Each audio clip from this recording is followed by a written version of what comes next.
Glória a Deus. Você pode sentar, fique à vontade. Nós vamos à ministração da palavra. E hoje eu vim, desculpa, papel e caneta. Não deu tempo de passar pro tablet. Mas eu quero te dizer que o Senhor quer fazer grandes coisas em nosso meio. E isso depende mais de você do que propriamente dele. Pastor, como assim? Eu estou querendo te dizer que o Senhor, Ele quer te abençoar desde o dia do seu nascimento. Mas como nós respondemos, é aquilo que o Senhor fará ou não na nossa vida. Como quando estamos em um momento, em uma estação em que as coisas elas desalinham, o trem ele sai um pouco do prumo e aí começa a ter estragos emocionais, físicos, começam a ter situações em que somos roubados, seja lá emocionalmente, seja fisicamente, cenários em que nós olhamos para o Senhor e não conseguimos confiar de que Ele está sim fazendo a melhor parte nas nossas vidas. São nesses cenários que nós precisamos olhar para Deus e desacelerar. Como assim? Eu sempre ouvi ao contrário.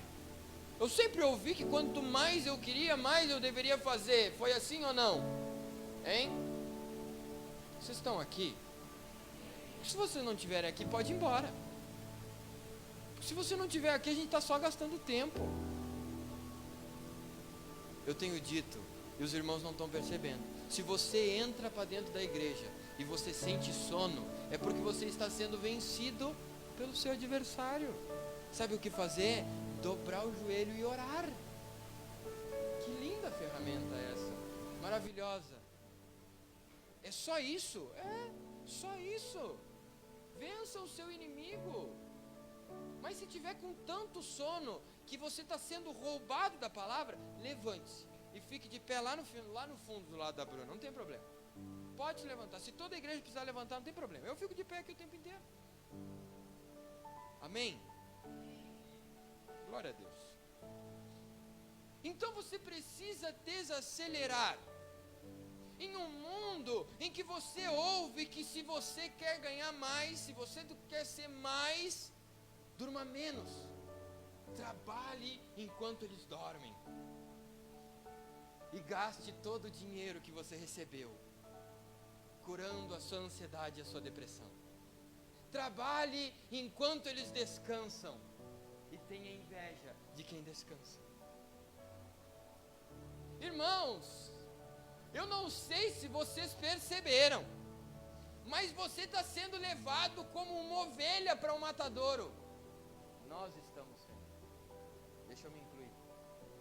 Você tem hoje na sua mão um artefato que muitas vezes vale mais do que uma moto. Vale um Celtinha. E você é tomado por ele. Sabe aquela situação que toca, desperta, notifica o celular e você sai correndo. Cadê meu telefone? Quando você acorda e a primeira coisa do dia, olha, tantas curtidas na minha foto. Ninguém me chamou no WhatsApp. Algo precisa mudar. Algo precisa acontecer para que realmente nós sejamos transformados. Quando Romanos 12:2, o escritor nos diz, sede transformados pela renovação da vossa mente. Era porque desde o início do evangelho, desde o início onde eles começam a estabelecer a igreja primitiva, as coisas elas começavam a ser roubadas. Vocês amam a Deus? E aí todos diziam sim. Então parem de olhar para o Senhor dentro das leis do judaísmo. Olhem para Ele dentro da graça, da liberação e dispensação do Espírito. Olhem de uma forma diferente. Então você vai ler nos livros, você vai ler durante toda a Bíblia, nos livros da Bíblia, religiões agnósticas. O que é isso? Pessoas que eram contra o evangelho, que tentavam implementar dentro da igreja o secularismo, tentavam implementar dentro da igreja ideias que roubavam a intimidade e o coração. Tessalonicenses, eles olhavam para o pessoal lá da igreja de Tessalônica e diziam: vocês não precisam mais trabalhar, Jesus está voltando. Eles olham para os Gálatas e tentam impor um padrão, roubando a intimidade e a adoração ao Senhor. Para os irmãos de Éfeso, eles tentam implementar uma ideia de que o adversário ele não tem nada a fazer, porque você já foi predestinadamente escolhido, que é uma mentira, amém? Ele morreu para todo aquele que nele crer e confiar. É isso que a Bíblia fala, amém? Quem está comigo? Mas você hoje está sendo, de uma forma estrondosa, absurda, atordoado de situações que te roubam do contato com Deus e da sua família. Mergulhando na palavra, nós mostramos que o primeiro plano de Satanás era qual? Acabar com o relacionamento do homem com Deus, e com isso uma das consequências foi que ele afastou o homem do homem. Caim matou Abel. A Torre de Babel, Nimrod, ele era um excelente chefe militar, um caçador, em uma época em que a Bíblia fala que as bestas, elas entravam nas províncias, nos vilarejos, e matavam mulheres e crianças. Então a gente não está falando de um leão, a gente está falando de bestas, coisas que nós nem conseguimos mensurar, animais com uma força que nós não vemos. Mas nós estamos olhando para tudo isso e respondendo ao Senhor com uma pífia resposta. Uma oração durante o almoço, um Deus me abençoa, Deus dorme com Deus. Quando o Senhor nos chamou a ter intimidade, e para ter intimidade, nós precisamos entender o que Ele está fazendo. O que é muito diferente de fazer algo pensando que Ele quer ou não. Não, mas eu estou fazendo porque eu acho que Deus quer. Pode baixar o fundo e deixar sem, tá, por favor? Que aí vai ser menos chance de você ser roubado. Porque estava o Hilson tocando atrás de mim e você fica olhando para o Hilson e entrando na vibe da adoração do Hilson. Não tem nada a ver, presta atenção em mim, é só o que tem hoje. Estou brincando, irmão. Tá muito rápido, não estou conseguindo entender? Não tem problema, olha depois no Facebook. Mas quando nós estamos em situações em que passamos a estar cansados, fadigados, nós precisamos desacelerar, porque aí esse é o plano principal de que nós sejamos roubados pelo Senhor nos nossos muitos afazeres, na nossa rotina louca. Ai, mas eu estou tão cansado hoje, não vou ao culto. Você perdeu. Triste. Não, mas é que eu preciso cuidar disso, daquilo outro. Então eu não vou ao culto. Você perdeu. Não, mas é que é terça-feira e eu já vivi a segunda, é uma loucura. A minha terça, eu tive cliente desde que eu acordei até dormir. Então eu não vou fazer devocional. Então eu não vou orar. Parabéns, você perdeu. Porque então uma conexão de força precisa ser feita. O que é uma conexão de força, Lucas? Uma conexão de força é como essa bênção do teu telefone quando acaba a bateria. Ele vem como uma conexão de força. Você recebe energia. O celular recebe energia. E isso precisa acontecer conosco. Nós precisamos receber do Senhor força. E como que isso acontece? Quando nós estamos conectados com Ele. Isso não vai acontecer se nós estivermos desconectados. Eu sei que é muito difícil, mas tu quer me acompanhar? É? O violão, quer dizer.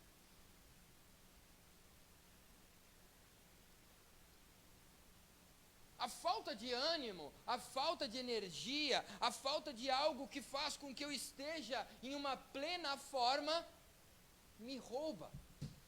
como quando eu estou cansado de uma noite em que meu filho não dormiu.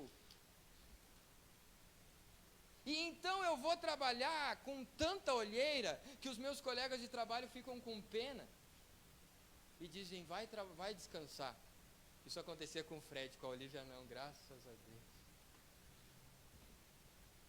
Ou quando eu estou cansado porque a minha rotina é muito louca, quando eu faço muitas coisas, e isso faz com que eu me perca. E então eu começo a estar cansado para tudo que eu faço. Ministerialmente eu estou cansado, então eu paro de liderar com excelência.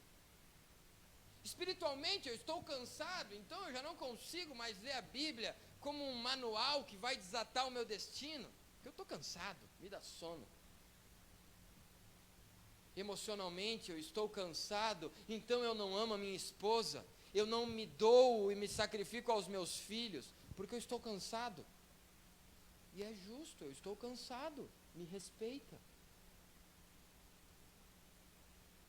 Quando você está limitado da sua plena forma, para qualquer que sejam as situações, para qualquer que seja a coisa que você está fazendo, você está sendo roubado, você está tendo a sua força, a sua energia roubada.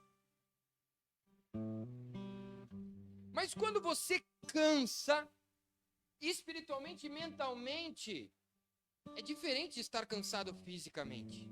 Porque não é só deitar e dormir. Quando mentalmente estamos cansados, nós precisamos de um tempo para nós. Eu preciso fazer um hobby, eu preciso ficar em silêncio, eu preciso ficar longe, eu preciso ficar sozinho. Ou quando eu estou espiritualmente cansado, que eu preciso de uma palavra de ânimo, eu preciso de uma resposta de Deus, eu preciso ouvir ao Senhor. Quando eu estou cansado fisicamente, bota o pé no gelo, deita, dorme, toma um Torcilax, toma um remédio anti-inflamatório, dorme que nem um anjo. Consequências naturais do cansaço são depressão, ansiedade, falta de motivação, desânimo, coceiras, úlceras, câncer. Elias era um dos maiores profetas que já se via em Israel. Ele chega para o rei e diz: Rei, é o seguinte, não vai chover. Se não tem água, não tem vida. Não tem vida, não tem comida, não tem comida, tem escassez. Tem escassez, tem morte. Então acabou a água, ele tocou o terror. Ele tocou o terror, a profecia de Deus veio para aniquilar o povo. Então Elias sobe, acontece aquilo ali que eu te falei, começam a acontecer milagres, e ele chega e diz para um dos servos, um dos sacerdotes do rei, e diz: olha, chama o rei, e manda ele trazer todos os pais de santo que tiver na volta. Os pais de santo a gente vê no congresso de batalha quinta. Chama todos os endemoniados, magos, chama vou entrar em briga, depois daqui não tem problema, chama os espíritas, chama os candomblecistas, chama todo mundo que vem com uma linha, mas faça você mesmo, seja o que você quiser. Chama o budista, chama o seixoyanoísta, chama quem quiser, e nós vamos fazer um negócio. Começa ali um envolvimento espiritual e um embate espiritual. O profeta forte, o profeta macho. Ai, que legal, o colega da Mel tá ali, tu viu? É o Arthur. Seja muito bem-vindo, Arthur, na igreja da Mel.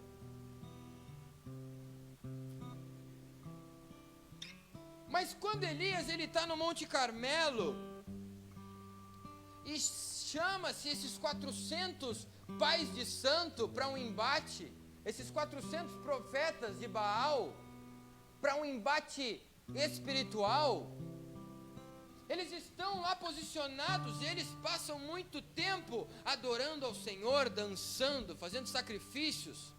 E o Deus que respondesse, esse seria o Deus verdadeiro. Essa era a aposta que estava sendo feita ali. Elias, ele começa a olhar para esses profetas e diz: olha, eu acho que o Deus de vocês está dormindo. Tem alguma coisa acontecendo, falem mais alto. Ele pode estar envolvido em outras coisas. E eles não conseguem.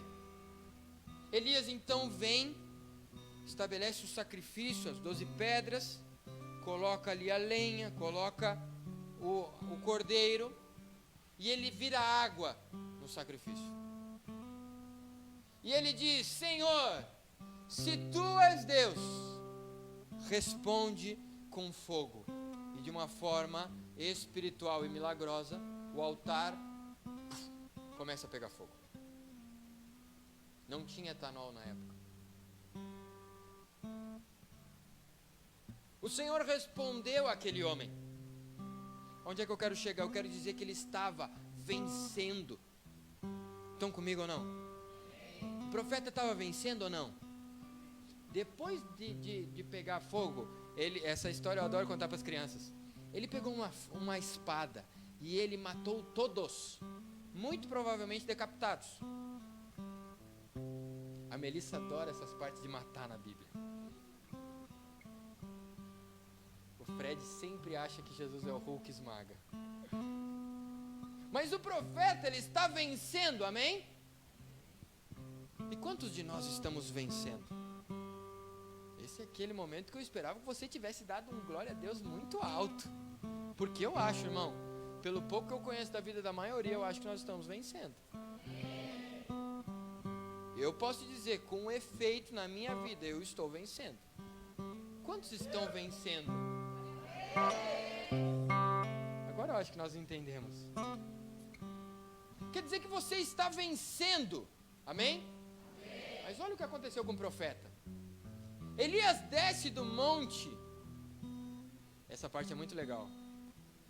Ele dá a ideia do flash. Que a Bíblia diz que ele corria mais rápido que os cavalos. Quem não lê a Bíblia agora fica surpreso, mas não é a única vez que isso acontece na Bíblia. Aconteceu outra vez ainda, que Deus deu poder de super velocidade. Penso eu, Mach 4. Quem viu o flash agora gostou da piada. Quem não viu nem sabe o que eu estou falando. Mas o profeta que estava vencendo, ele escuta a palavra de Deus que diz: vai até o vale de Querite, que lá eu vou te suprir. E ele lá tem comida, lá ele tem fartura, lá tem ele tudo que ele precisava. Até que Deus diz: ei, volta para encontrar Acabe. Elias olha para aquilo e diz: opa, como? E agora? Eu estava vencendo, mas agora eu estou com medo. E ele diz: Senhor, tira a minha vida. Não, eu não quero mais. Psiquiatras e psicólogos que muitas vezes ouvi falam que nesse momento ele expressava uma profunda depressão de alguém que venceu. E isso acontece muito com milionários e bilionários, pessoas que vencem, mas em um momento da sua vida começam a ser tomados por um medo. Quem está vencendo? Será que como profeta, ao vencer nós estamos ficando cansados? Porque Elias ali começou a retratar um cansaço mental, espiritual e emocional. E quando isso começou a acontecer, ele entrou em colapso. Isso é uma coisa que não é muito falada na igreja. Mas você sim, em algum momento, vai ter colapsos na vida. Até os 75 anos, os estudiosos dizem que nós vamos passar por pelo menos 5 a 6 episódios em que vamos querer deixar de viver. Ai, pastor, mas a gente está dentro da igreja. Hipócrita, já deve ter vivido. Não vou perguntar quem já pensou isso, para não te expor, mas eu posso dizer que eu já pensei. O meu pai diz que eu sou uma das pessoas mais bem-sucedidas que tem, E eu, quando eu estou mal, eu sempre ligo para ele. Porque ele diz: Lucas, tu vende pão e tu nem sabe fazer. Ai, glória a Deus. Esses dias acordei extremamente desanimado. 6 horas da manhã comecei a mandar mensagem: pai, preciso falar contigo, pai, preciso falar contigo. E aí, num desses momentos, ele me atende, 7 horas da manhã. Eu digo: pá, hoje eu estou muito mal. E ele: bom dia. Eu disse: amém, pai, bom dia. Eu estou desanimado. Ele: calma, vai dar tudo certo. Quantas vezes você precisa de alguém falando no seu ouvido que vai dar tudo certo? E você procura? Ou você se tranca em um quarto, coloca uma série e tenta não pensar nisso? E achar que vai se resolver, não olhar para um problema. Ele estava em uma constante guerra, muitos períodos de escassez. Não é porque ele tinha em abundância que ele não precisava ir joqueando. Gasta um pouquinho mais aqui, gasta um pouquinho menos ali. De repente compra o tênis que não é o Nike, mas é um Polo de R$100. Não é um Jordan. Não é o Kobe. Saiu um Kobe agora maravilhoso, irmãos. Ele estava em uma constante guerra. Mas então nós vemos que uma constante guerra, em que eu não entendo o olhar para Deus, eu fico em uma solidão. Isso pode estar acontecendo para você que está nos visitando, dentro das suas emoções, dentro do seu relacionamento, dentro do tratar com sua família. Situações que te desestabilizam. Mas então vem o Senhor e Deus cria o mundo em 7 dias. O que acontece no 7º? Ele desacelerou, ele descansou. Moisés, de uma forma brilhante, a receber os 10 mandamentos, ele escreve o 3º. Shabat é o resumo, a palavra, o dia sagrado. No judaísmo, no sábado se para tudo. Na sexta-feira às 18 horas até o sábado às 19, para tudo. É tempo para estar em família, dormir, descansar e comer bem. Eu queria muito viver isso. E é uma lei que Deus instruiu todos nós a vivermos. Pastor, quer dizer que a gente tem que guardar o sábado? Não. Porque Jesus, ele veio e ressignificou esse mandamento. Ele veio e mostrou que guardar o sábado era uma sombra do Senhor do sábado. Mas então começam a acontecer algumas coisas que nós precisamos entender. E Jesus desmistifica o sábado, dizendo que não por ser sábado nós deveríamos parar, mas nós precisamos descansar. O salmista diz: elevo os meus olhos para os montes, de onde me virá o socorro? O meu socorro vem do Senhor. O teu descanso não vem do teu hobby, o teu descanso não vem do futebol, o teu descanso não vem de nada a não ser o Senhor. Esse era o momento para você ter se alegrado, porque, irmão, eu estou dizendo que todo aquele que está cansado, ele vai pegar o teu fardo, e ele vai tirar, e ele vai te dar uma posição de alegria, de paz. Vocês são tão intensos no glória a Deus, eu me alegro muito com isso. Os judeus, muito possivelmente, os cristãos, os judeus messiânicos, da igreja primitiva, eles pararam de cultuar o sábado, de seguir e parar no Shabat, quando Cristo estava com eles. E nós temos essas afirmações através de Gálatas 5, verso 7, Romanos 14 e Atos 15. E eu não quero me ater a esse momento, mas eu quero te dizer que é importante entender a necessidade de cumprir este mandamento. Qual mandamento? Qual mandamento? Descansar. Estou fazendo pergunta para você ficar com cara de pastel. Daqui a pouco eu pergunto: qual mandamento? Não matarás. Até então, até dos 321 não tinha domingo.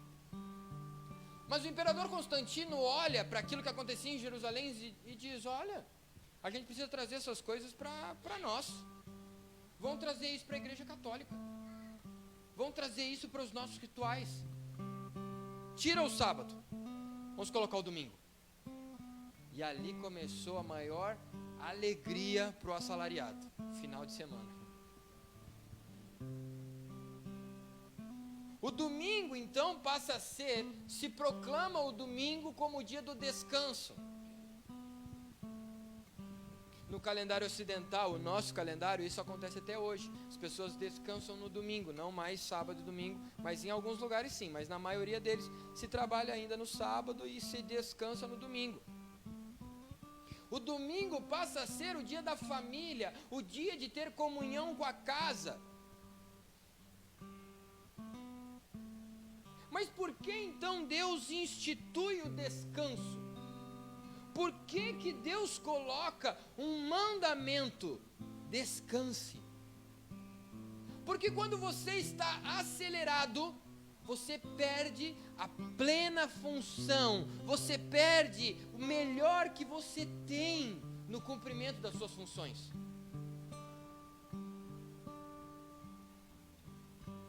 Elias vence e pede a morte. Mas o que o profeta faz? Ele vai procurar a Deus. Então a Bíblia vai dizer que ele olha para o fogo e ele não está. Que Elias olha para o terremoto e Deus não está. Que ele olha para tudo aquilo que ele já tinha visto, para tudo aquilo que ele já conhecia, e Deus não estava ali. E Deus aparece na brisa suave. Deus se mostra de uma forma diferente. Teria acontecido isso com Elias se ele não tivesse procurado ao Senhor? Aconteceria isso conosco se nós não procurássemos e se nós não procurarmos ao Senhor? Com toda a alegria e certeza do teu coração, sem peso e sem dúvida. E eu sou o primeiro deles. Quem se sente cansado? Quem se sente cansado pela rotina, pela pressão, pelo medo?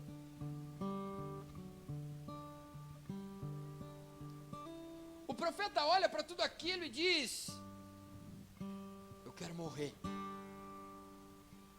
Mas a resposta é olhar para Deus, esperar o Senhor, ter e buscar intimidade com Ele.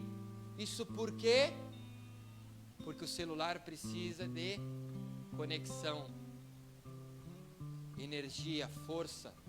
Só que nós queremos ser fortes, nós queremos energia sem buscar ao Senhor, sem priorizar a Deus, sem ter obediência, sem ter disciplina, sem ser excelente no que depende de nós. O que é isso? Oração e sacrifício, adoração. Quando você tem uma vida de oração, então você é fortalecido em Deus, você é gerado e o Senhor extrai de você algo melhor.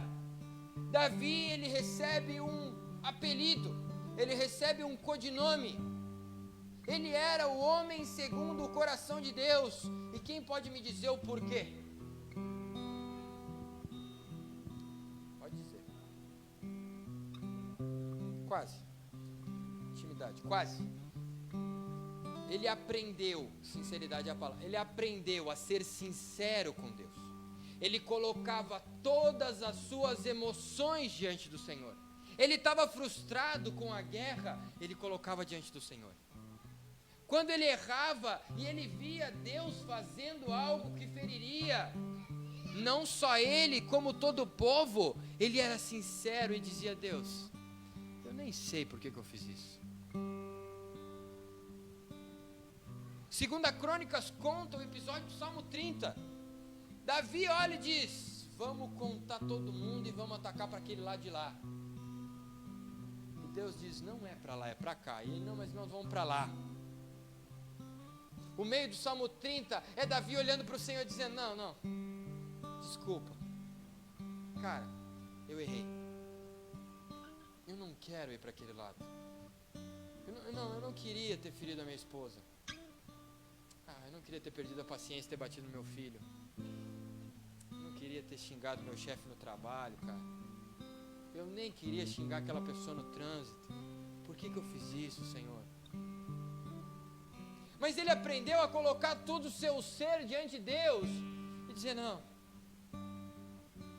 eu estou cansado, me ajuda a descansar. Eu acho que eu não estou no meu pleno vigor, eu não estou conseguindo responder a Deus com plena convicção, eu não estou conseguindo fazer o que me é pedido com plena força.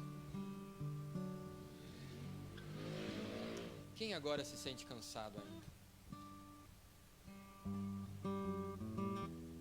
Depois de saber o que é. Obrigado, Emiliana, só eu e tu. Mas uma vida de arrependimento e comunhão com o Senhor é a resposta. A adoração com Deus é a resposta. Sinceridade com o Senhor, colocar todas as nossas emoções diante dele e não se deixar ser vencido pelo diabo, mas vencê-lo. Sabe qual é o teu lugar? Sabe qual é o teu lugar? Henrique, sabe qual é o teu lugar? É na porta do inferno. Douglas, o teu lugar é na porta do inferno. Porque como igreja, nós precisamos entender o que o Senhor Jesus falou quando Ele disse: as portas do inferno não resistirão à igreja do Senhor. O meu e o teu papel é estar assim na porta do inferno. Eu quero aquele ali, eu quero aquele ali. É olhar para aquele teu familiar e dizer: ei, diabo, aquele ali é meu. Nós estamos longe da porta do inferno, com medo de: se eu ficar muito perto, perigo eu entrar. Mas uma vida de oração e adoração desesperadas. Desesperada quando tu olha para Deus. E como Ana, quando eu falei aqui durante a oração, Ana está diante do templo, olhando para Deus e dizendo: dá-me filhos, senão eu morro. Vejam a intensidade dessa oração. Ela não está dizendo: Senhor, me abençoa com filhos. Ela não disse: Deus, me dá um trabalho novo. Ela disse: dá-me filhos, senão eu morro. O desespero nas palavras, no coração de Ana, mostram algo que eu e você precisamos encontrar. E se ainda não temos, precisamos achar, porque você já recebeu isso. Você já recebeu essa paixão pelas coisas de Deus. Você já recebeu essa paixão pelo Senhor. O que nos falta é obediência. O que nos falta é disciplina. Eu tenho descoberto que eu sou muito desorganizado. Muito desorganizado. Então, por ser desorganizado, eu perco tempo. E às vezes eu olho e digo: cara, eu não podia perder esse tempo, meu Deus. Eu preciso ganhar tempo em outra coisa, então quer dizer que eu vou ter que fazer outra coisa mal feita, ou então mais rápido, para poder ganhar esse tempo que eu perdi aqui. E esse era um dos motivos que eu estava muito abalado, porque por uma desorganização eu perderia tempo com os meus filhos. E uma das coisas que meu pai falou foi, eu disse: pai, não é que eu seja vagabundo, mas é que eu amo estar com eles. Eu quero muito estar em casa, eu quero estar com as crianças, eu quero fazer um chimarrão, eu quero estar em casa. E ele me dizia na nossa carinhosa forma de falar, ele me diz: guri, não é porque tu ama demais e tu é um bom pai. Eu disse: muito obrigado pelo elogio. Tu só é desorganizado. Obrigado pela crítica. Mas nós cansamos porque não colocamos as nossas emoções diante do Senhor. Porque então as dificuldades, elas vão ser para nós só mais um ensinamento. Só mais uma forma em que nós vamos nos aproximar mais e mais de Deus. Porque sem sofrimento não há crescimento. Alguém pregou isso? Se você não está disposto a sacrificar algo, se você não está disposto a sofrer por algo, então você não está pronto para crescer e amadurecer. Quando você olha para Deus e não é disposto a gastar 15 minutos em oração, quando você não é disposto a ler 2 capítulos da Bíblia, 1 capítulo da Bíblia, se for o Salmo 151, 129, então pula, vai para o 130, porque é muito tempo. Estudar a Bíblia, não. Meditar, refletir, contemplar, não. Você está sendo chamado por Deus a desacelerar para essa rotina louca, desacelerar das pressões, desacelerar daquilo que está te roubando e focar no que realmente te traz descanso, que é a oração, adoração. É olhar para o Senhor e dizer: Pai, e essa é uma oração que eu faço muito, eu nem sei como é que vai ser a semana que vem, mas está tão bom ouvir tua voz. E nós criamos um hábito, eu e a pastora, nesse período que estamos nos adaptando à novidade de vida, que chega ali 7, 8 horas e nós colocamos um louvor na TV. A minha sogra estava conosco e Deus nos ajude, ela foi embora. E aí tá, o louvor estava tocando lá e daqui a pouco está tocando, como é que é o nome da música mesmo? Que eu pedi pro louvor? Trazendo a arca. E aí nós estava ali, daqui a pouco Deus começou a falar, eu tenho a marca da promessa, e aí eu levantei minha mão, ela já viu que a vibe estava mais ou menos, ela já segurou, e a gente já estava os dois ali, recebendo de Deus, sentado em casa. Cara, as crianças estavam botando a casa abaixo, e aí a minha sogra chegou, viu que estava um climinha, já sentou, fechou o olho, porque ou a gente aprende a descansar nas coisas certas, ou a gente vai continuar colocando tempo nas coisas erradas. E aí a gente entra para dentro da igreja e diz: Deus não fala comigo, o Senhor não gosta de mim, Deus é mau. Seja sincero com você mesmo agora. Você tem se sentido cansado? Não precisa levantar a mão. Você tem se sentido cansado do seu casamento, cansado dos seus filhos? Ai, que feio falar isso, mas acontece. Você não se sente cansado dos seus pais? Você não se sente cansado do seu trabalho? Você não tem se sentido cansado? Aí quando você está cansado, como profeta, você pensa em morrer, ou então destruir. Porque quando você está cansado, o diabo ele não vai te mandar uma recarga de energia. Ele vai te mandar uma mulher para você trair o seu casamento. Ele vai te mostrar o outro filho que é super feliz e o seu é infeliz. Ele vai te mostrar aquele carro que você não pode comprar. Ele vai te mostrar aquilo que você não pode ter. Então você começa a murmurar, você começa a ser tomado de ingratidão. Eu não quero mais Deus. Já nem vou à igreja mais também. Aquilo é pura enganação. Quando a decisão e o poder de escolha, assim como foi com Adão, está no seu coração. Você tem esse poder de mudar a sua realidade. E essa decisão pode ser tomada hoje, amém? Você pode se colocar de pé?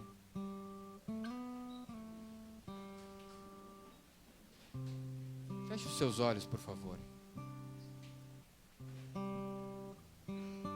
Esse momento é seu e Deus agora. Elias venceu e pediu a morte. Você está vencendo e por estar cansado tem pensado em acabar com tudo? Você tem sentido que a sua vida está sendo limitada da sua plena força?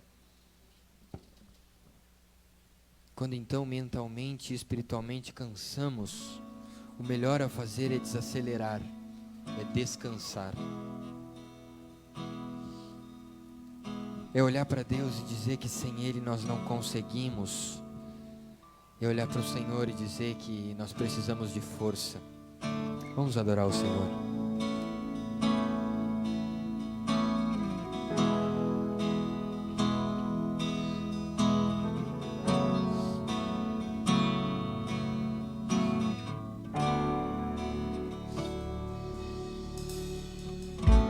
Aquieta minha alma, faz meu coração ouvir tua voz.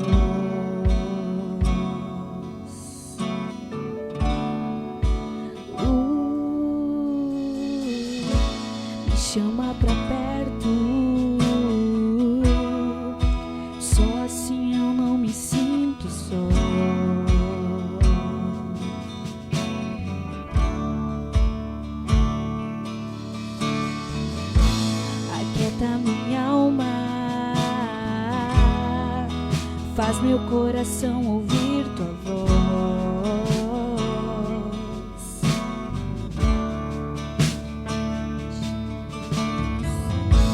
Me chama pra perto, só assim eu não me sinto só.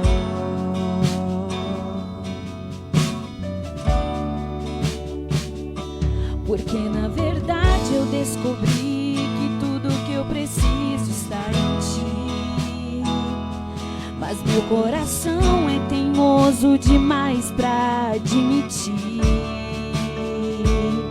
Sei que depender é como viver perigosamente, mas eu preciso acreditar e confiar no que você me diz. Aquieta minha alma, faz meu coração ouvir tua voz.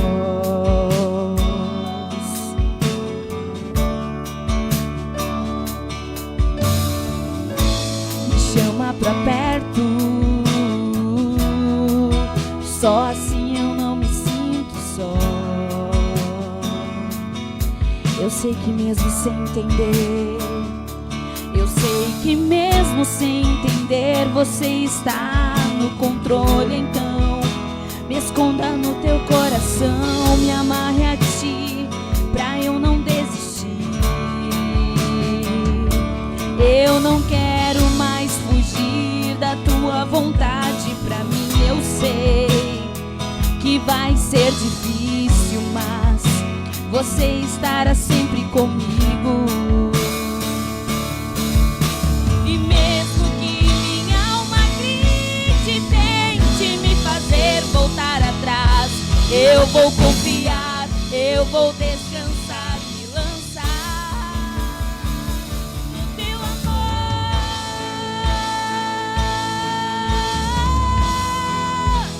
no teu amor, Senhor.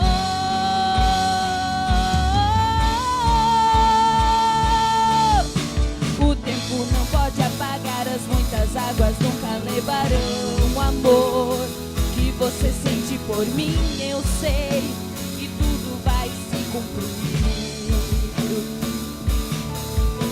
O tempo não pode apagar as muitas águas, nunca levarão o amor que você sente por mim. Eu sei que tudo vai se cumprir. Vai ser difícil, eu sei, largar tudo por você. Mas eu sei que quando eu pensar em desistir, você estará ao meu lado, me segurando, me assegurando de que tudo vai ficar bem. Tudo vai ficar bem. Vai ser difícil, vai ser difícil, eu sei, largar tudo por você.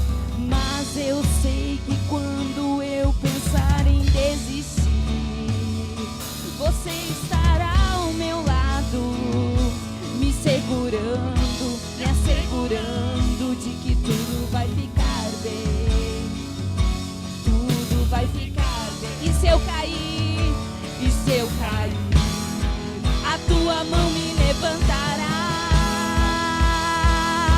E se eu chorar, toda lágrima você enxugará. E se eu cair, a tua mão me levantará. E se eu chorar, toda lágrima você enxugará. E então vem e aquieta minha alma, faz meu coração ouvir tua voz.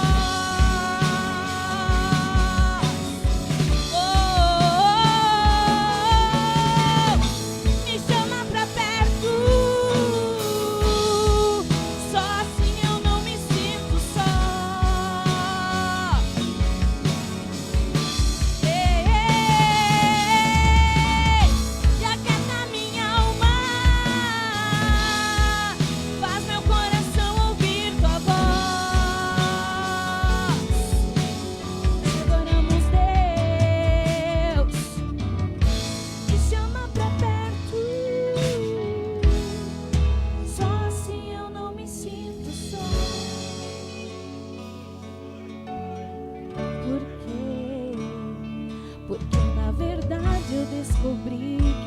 que eu preciso estar em ti. Mas meu coração é teimoso demais pra admitir. O Senhor está te chamando a atualizar-se. O Senhor está te chamando a receber uma conexão. Para poder mudar o teu software, para poder mudar o teu interior, Ele precisa primeiro fortalecer o teu exterior. Você está sendo roubado, a sua energia, a sua força, a plena forma das suas ações. E Ele já tem te falado há algumas semanas que a tua motivação vem dEle, que Ele tem algo novo para que você acesse. Só que para viver isso, você precisa de uma atualização. Essa é a primeira mensagem da série que nós estamos entrando. Atualize-se. E essa atualização virá primeiro com uma transformação exterior, aonde você organiza aquilo que hoje está em desordem. As emoções, a disciplina, as ações. Por isso que todos aqueles que se sentem cansados, eu te convido rapidamente, precisa ser rápido,